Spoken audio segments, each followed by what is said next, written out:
Hi mga madam, so ayan, may papakita ko sa inyo. Tingnan niyo mga madam ko ano to, 'di ba para tayo naghihila dito ng maleta, no? So ako na natin maleta lang yung mga madam, pero ito po isang klase ng stroller. So ganito natin siya madam yung open.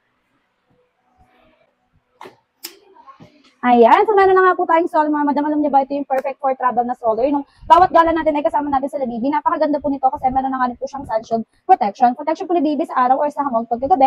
And meron na nga po siyang peekable window for live monitoring po natin kay Baby. Also mga madam, reclinable kasi perfect for newborn hanggang 3 years old. Nahihiga at nauupo po yan. And yung kanyang safety belt madam, may pa-foam na po siya. Pati po yung armrest natin may pa-foam na po yan para sobrang lambot. And ayan po ay yung bubble. Yung footrest natin dalawa po yan, isang adjustable and isang standby footrest. Sa likod po, meron po kayong small pocket and sa ilalim meron po tayong basket.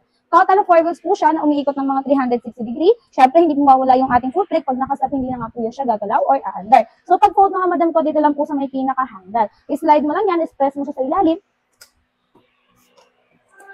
Ayan. Para na nga po siyang pamaleta. So, hindi po kayo mahihirapan pagka hindi po nakasakay si Baby, hindi niyo po bubuhatin, hilahilain niyo na lang. So, mga madam, kung gusto niyo magkaroon ng ganito, ilalagay ko po yung link sa ating comment section and caption po natin. Pinutin niyo ng mga madam ko para maka-check out and bye!